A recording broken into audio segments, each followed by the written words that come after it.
After I went to work in July, I was sent to a 2-week training session they had at Donaldson Air Force Base at Greenville, South Carolina. And we were given riot control training in firearms marksmanship and taught some things about administrative things we had to do, like our travel expenses and all that for our monthly travel vouchers.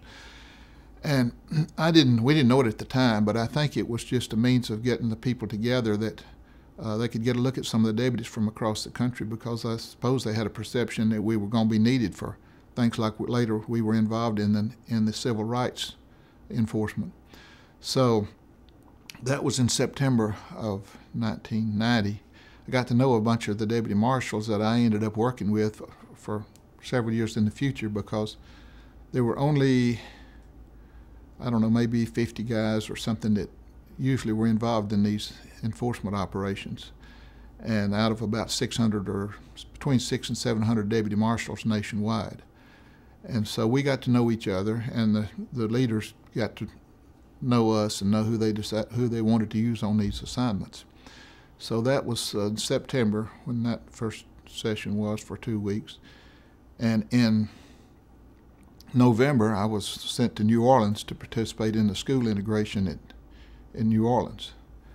And I was down there for a week, and I volunteered to come back for the 3 weeks between Thanksgiving and Christmas if I could come home and get some more clothes, so they let me come home for a week. I was down there a total of 4 weeks.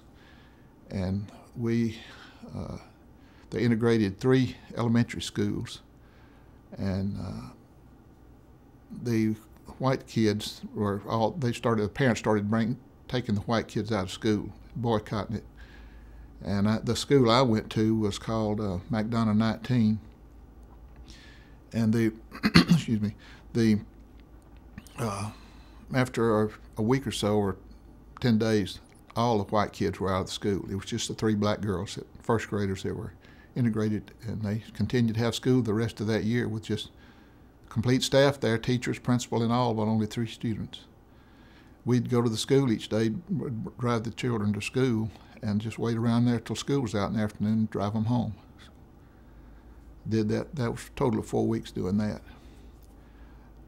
They were demonstrators at the schools as we were. The public didn't know what schools were going to be integrated. They knew it was going to be 3, or they knew there was going to be integrated. I'm not sure if the information was released it was going to be 3 schools.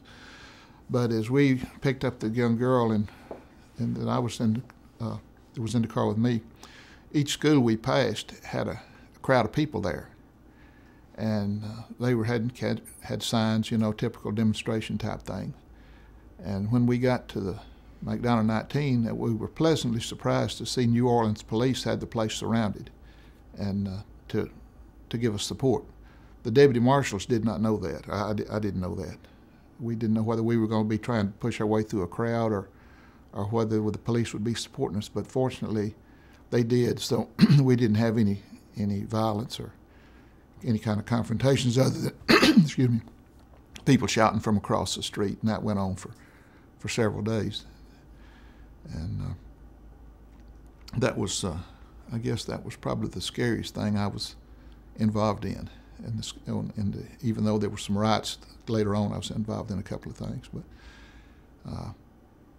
we got to know each other, and the people from Washington got to know us, and so they used some of the same people that were in New Orleans went to Montgomery, Alabama, and Oxford, Mississippi, and a couple of other places later.